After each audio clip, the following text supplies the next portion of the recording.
Muy buenos días, jóvenes. Bienvenidos a esta su materia Educación Cultural y Artística. Mi nombre es Carlos Zapata y les doy la bienvenida. Vamos a continuar en la unidad 2 que lleva por nombre La música y el tiempo. Estamos en el tema 1, tu historia en imágenes. Definamos el objetivo de esta clase. Descubrir las diferentes posiciones en las que se puede colocar la cámara frente al sujeto u objeto que se va a fotografiar. Estamos en la parte de indagaciones.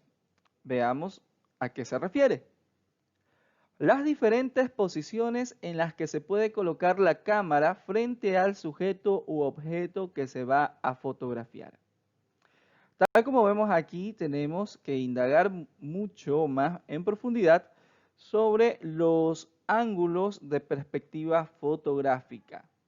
Como ya sabemos, estas posiciones son la cenital, la picado, el ángulo normal, el contrapicado y el nadir. Todos estos ángulos de perspectiva fotográfica van a ingerir directamente en la forma en que nosotros tomamos las fotografías. Es decir, dependiendo del ángulo que nosotros decidamos, nuestras fotografías van a adquirir cierta profundidad totalmente distinta, que nosotros las podemos utilizar dependiendo del tema que nosotros estemos trabajando o lo que nosotros queremos contar. Veamos a continuación el desarrollo de cada uno de estos conceptos referentes a los ángulos de la perspectiva fotográfica. Tenemos el primero que lleva por nombre ángulo cenital. Colocamos la cámara desde arriba, totalmente perpendicular al suelo. El ángulo cenital es muy usado en producciones cinematográficas o tomas desde helicóptero para grabar extensiones muy amplias. O los mapas por satélite, que quizás sean el ejemplo más representativo del ángulo cenital. Vemos en la fotografía, a modo de ilustración, cómo es el ejemplo claro de lo que nos estamos refiriendo, ¿no? Simplemente se toma la cámara totalmente desde arriba en un ángulo perpendicular al suelo, es decir, generando un ángulo de 90 grados con relación a la base, al suelo como tal. Esto nos permite tener este tipo de ángulos donde nosotros podemos captar un, una gran extensión de fotografía como tal. Ahora vamos a ver el siguiente ángulo a estudiar. Ahora tenemos el ángulo picado. Este ángulo se produce cuando la cámara se sitúa en un plano superior al objeto fotografiado.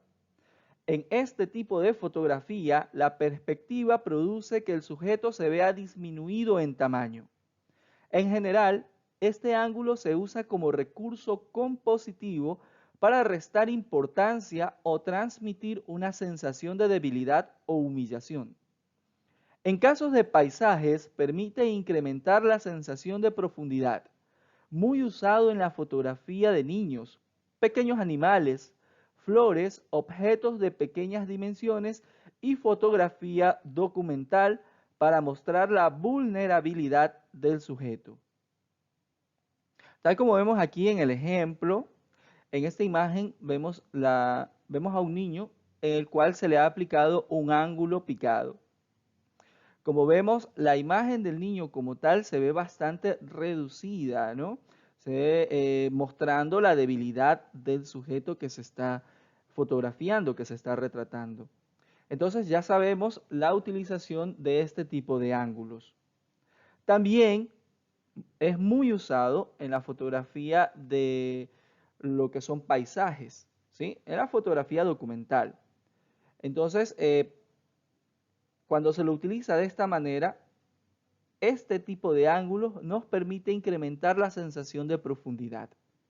Ustedes se habrán dado cuenta cuando se están tomando una foto en algún lugar como una playa o en el campo, para poder ampliar la profundidad de lo que nosotros estamos tratando de retratar, ubicamos el celular o la cámara que estemos que estemos utilizando en ese instante de forma más arriba, ¿sí? En un ángulo picado, más arriba de la de nosotros, del nivel donde nosotros estamos. Entonces, para eso sirve este ángulo. Ahora veamos el que viene a continuación. Ángulo normal. Este ángulo es aquel en el que la cámara se encuentra paralela al suelo. Es en el que hacemos la mayoría de fotos cuando estamos de pie. Nos da la sensación de estabilidad y se ha de hacer siempre a la altura de los ojos. Uno de los errores en este aspecto es la fotografía de niños desde nuestra altura, que obtendrán mucho más protagonismo si se les fotografiamos desde su altura. Fíjense qué importante, ¿no? Cuando ustedes estén tomando fotos y tengan personas adultas junto a niños y vayan a utilizar este ángulo normal, o sea, que sea paralelo al suelo, siempre traten de hacerlo a la altura de los niños. Bien, ojo a ese tic, ¿no? Ángulo contrapicado. En este caso ocurre todo lo contrario al picado. Nos encontramos a una altura inferior a la de los elementos de la escena. Con el contrapicado conseguiremos que los objetos o personas bajas cobren altura. Con esos ángulos conseguimos invertir el sentido de las proporciones con unos resultados muy sugerentes. En el caso del retrato de personas, conseguiremos la apariencia de un personaje fuerte o superior. Entonces también como recomendación, si nosotros estamos haciendo una fotografía y somos muy bajitos, ¿sí? Entonces tratemos de utilizar este ángulo contrapicado para vernos mucho más fuertes, más superiores, ¿verdad? Entonces también ya sabemos en qué nos sirve este ángulo contrapicado. Y por último tenemos el ángulo nadir. En este la cámara se coloca completamente bajo el sujeto, de manera perpendicular al suelo. Aquí conseguimos un efecto más exagerado aún que con el ángulo picado. Conseguimos una perspectiva central, ya que las líneas tienden hacia el centro de la escena. En este caso es todo lo contrario al primer ángulo que nosotros revisamos. ¿Se acuerdan ustedes? Entonces, el ángulo cenital, esto es totalmente contrario. El ángulo cenital tomaba las escenas, las imágenes desde arriba. En este caso lo vamos a hacer completamente desde debajo del sujeto para tener este tipo de perspectiva. En este tipo de ángulos nosotros vamos a tener una, una perspectiva más exagerada, ¿no? Entonces, aquí nosotros vamos a tratar de utilizarlos cuando tengamos objetos pequeños que queramos verlos totalmente exagerados o cuando deseemos hacer que la perspectiva, todas las líneas de perspectiva se dirijan a un solo punto. En este caso que va a estar ubicado casi en el centro de la escena. Muy bien chicos, ya hemos visto todos los ángulos usados en la fotografía. Ahora bien, aquí tenemos algunos símbolos que por lo general se encuentran en nuestras cámaras fotográficas. Incluso estos símbolos también ustedes los podrán encontrar en las cámaras de los celulares, sobre todo en los celulares que tienen cámaras que son semiprofesionales. Entonces, mucho ojo para poder entender cada uno de estos iconos. Ya tenemos el conocidísimo flash, que es este símbolo que tenemos nosotros aquí. El flash para todos es conocido, ¿verdad? El flash nos ayuda a tener una iluminación momentánea. ¿Para qué? Para que nuestras imágenes salgan mejor definidas. Tenemos la foto movida. Este icono nos hace referencia a que la foto no está totalmente estática y puede incurrir en algún error. o quizás la imagen no se proyecte de forma tal como la que nosotros deseemos. Tenemos el icono muy conocido por nosotros, el zoom.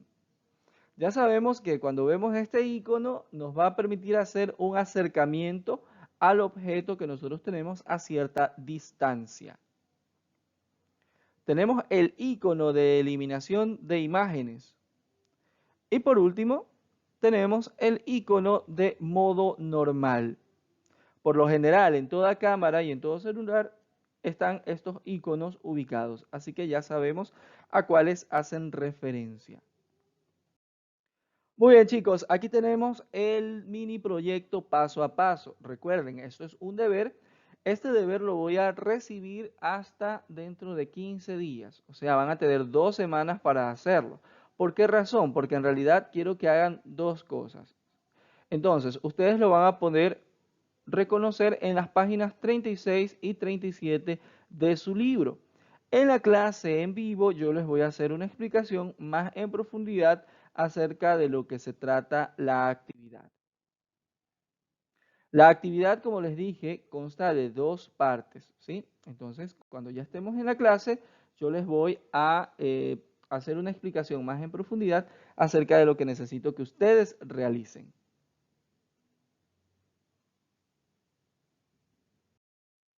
Muy bien, jóvenes, como ustedes ya se dan cuenta, la clase ha terminado por hoy. Así que se me cuidan muchísimo. Ya saben, quiero verlos sanos. No quiero tener ninguna mala noticia con ustedes. Por favor, a seguir respetando todas las medidas de bioseguridad. Ya sabemos que la situación de emergencia no ha variado en absoluto. Así que por favor, a utilizar muchísimo el alcohol, las mascarillas, a lavarse a cada rato las manos. Quiero verlos sanos la próxima clase. Cuídense.